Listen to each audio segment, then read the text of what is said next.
And welcome back to my channel. ഇപ്പോഴത്തെ trending ആയിട്ടുള്ള bucket chicken model ഒരു chicken നമുക്കിന്ന് പ്രിപ്പയർ ചെയ്തെടുക്കാം. ഇത് ഞാൻ കിച്ചണിൽ വെച്ചിട്ടാണ് പ്രിപ്പയർ ചെയ്യാൻ പോകുന്നത്.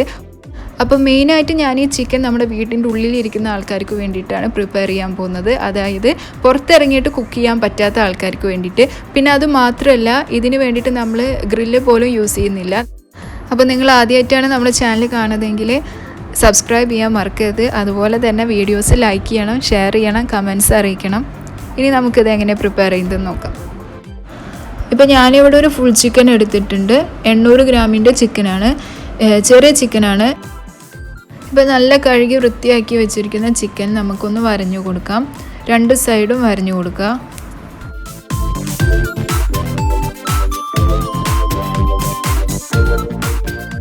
ഇനി നമുക്ക് ഈ ചിക്കൻ ഒന്ന് വേവിച്ചെടുക്കണം. അപ്പോൾ അതിന് വേണ്ടിയിട്ട് ചിക്കൻ നമുക്ക് ഒരു കുക്കറിലേക്ക് മാറ്റാം. ഇനി അതിലേക്ക് ആവശ്യമായിട്ടുള്ള ഉപ്പും കുറച്ച് വെള്ളം കൂടി ആഡ് ചെയ്തിട്ട് ഹൈ ഫ്ലെയിമിൽ 2 വിസിൽ വരുന്ന വരെ നന്നായി ഒന്ന് വേവിച്ചെടുക്കാം. 2 വിസിൽ വന്നു കഴിഞ്ഞാൽ നമ്മൾ സ്റ്റവ് ഓഫ് ചെയ്യുക. അതിനുശേഷം കുക്കറിലെ പ്രഷറൊക്കെ പോയതിന് ശേഷം ചിക്കൻ നമുക്കതിൽ നിന്ന് മാറ്റി വെക്കണം. ഈ സമയത്ത് നമുക്ക് ഇതിന് വേണ്ട മസാല തയ്യാറാക്കാം. അതിന് വേണ്ടിയിട്ട് ഞാനിവിടെ ഒരു 10 അല്ലി വെളുത്തുള്ളി, അതേപോലെ 2 ചെറിയ കഷ്ണം ഇഞ്ചി എടുത്തിട്ടുണ്ട്. ഇതിലേക്ക് നമുക്ക് 1.5 ടീസ്പൂൺ മുളക് പൊടി ആഡ് ചെയ്യാം. ഇതിലേക്ക് ഒരു 1/2 ടേബിൾ സ്പൂൺ മഞ്ഞൾപ്പൊടിയും ഒരു 1/4 ടേബിൾ സ്പൂൺ കുരുമുളക് പൊടി, നിങ്ങൾക്ക് എരിവ് അധികം വേണമെങ്കിൽ കുറച്ചും കൂടി ചേർക്കാം. പിന്നെ ഒരു 1/4 table spoon garam masala powder കൂടിയിട്ട് ആഡ് ചെയ്ത് കൊടുക്കുന്നുണ്ട്. ഇനി മല്ലിപ്പൊടിയുടെ ഫ്ലേവർ ഇഷ്ടമുള്ളവർക്ക് ഇതിലേക്ക് ഒരു 1/2 ടേബിൾ സ്പൂൺ മല്ലിപ്പൊടി കൂടിയിട്ട് ആഡ് ചെയ്യാം. ഇതിലേക്ക് ഒരു ടേബിൾ സ്പൂൺ തൈര് കൂടി ആഡ് ചെയ്തിട്ട് നമുക്ക് ഗ്രൈൻഡറിലിട്ട് എല്ലാം കൂടി നന്നായി അരച്ചെടുക്കാം.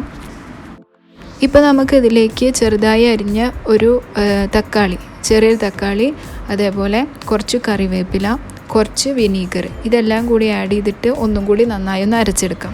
ഇനി നമുക്ക് ഈ മസാല ചിക്കനിൽ നന്നായി തേച്ച് പിടിപ്പിക്കണം. അപ്പോൾ അതിന് വേണ്ടിയിട്ട് ഒരു വലിയ പാത്രത്തിലേക്ക് നമ്മൾ നേരത്തെ തയ്യാറാക്കി വെച്ചിരിക്കുന്ന മസാല ആഡ് ചെയ്യാം. ഇനി നമുക്ക് ഈ മസാലയ്ക്ക് ആവശ്യമായിട്ടുള്ള ഉപ്പ് ആഡ് ചെയ്യാം. അധികം ഉപ്പ് ആഡ് ചെയ്യേണ്ട ആവശ്യമില്ല, കാരണം ചിക്കൻ നമ്മൾ ഓൾറെഡി ഉപ്പിട്ടിട്ടാണ് വേവിച്ചെടുത്തിരിക്കുന്നത്. ഇനി ഞാനിതിലേക്ക് കുറച്ച് കളർ കൂടിയിട്ട് ആഡ് ചെയ്യുന്നുണ്ട്. വെറുതെ ഒരു ഭംഗിക്ക് വേണ്ടിയിട്ടാണ് കുറച്ച് കളർ ആഡ് ചെയ്യുന്നത്. നിങ്ങൾ മാക്സിമം ഇത് അവോയ്ഡ് ചെയ്യുക.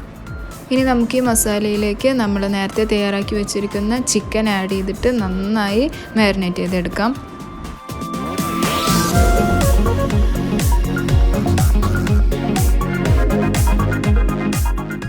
ഇനി മാരിനേറ്റ് ചെയ്ത ചിക്കൻ നമുക്ക് 2 മണിക്കൂർ ഫ്രീസറിൽ സെറ്റ് ആവാൻ വേണ്ടി വെക്കണം.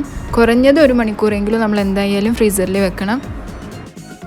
2 മണിക്കൂറിന് ശേഷം നമുക്ക് ഈ ചിക്കൻ ഫ്രൈയും പാനിലിട്ടിട്ട് ഒന്ന് ചുട്ടെടുക്കാം. അപ്പോൾ അതിന് വേണ്ടിയിട്ട് പാൻ വെച്ചിട്ട് നന്നായി ചൂടാക്കുക. നന്നായി ചൂടായി വരുമ്പോൾ തന്നെ നമുക്ക് ചിക്കൻ അപ്പോൾ തന്നെ ഇട്ടിട്ട് വേണമെങ്കിൽ ചുട്ടെടുക്കാം. പക്ഷേ ഞാനിവിടെ 2 ടേബിൾ സ്പൂൺ ഓയിൽ ആഡ് ചെയ്യുന്നുണ്ട്. കാരണം അതിൽ മസാല വിട്ടുപോകാൻ ചാൻസ് ഉണ്ട് നമ്മൾ ഓയിൽ ആഡ് ചെയ്യാണ്ട് ചിക്കൻ ഡയറക്റ്റ് ഫ്രൈയിങ് പാനിലേക്ക് ഇടുമ്പോൾ. അപ്പോൾ ഒരു 2 table spoon sunflower oil add ചെയ്തിട്ട് ജസ്റ്റ് ഒന്ന് ചുറ്റിച്ചു കൊടുക്കുക. അതിന് ശേഷം നമ്മൾ അതിലേക്ക് ചിക്കൻ വെച്ച് കൊടുക്കാം. ഇനി നമുക്ക് ഈ ചിക്കൻ മീഡിയം ഫ്ലെയിമിലിട്ടിട്ട് 2 മിനിറ്റ് ഒന്ന് ചൂടാക്കിയെടുക്കാം. 2 മിനിറ്റിന് ശേഷം ചിക്കൻ മറിച്ചിട്ട് കൊടുക്കുക. എന്നിട്ട് വീണ്ടും 2 മിനിറ്റ് നന്നായി കുക്ക് ചെയ്തെടുക്കണം.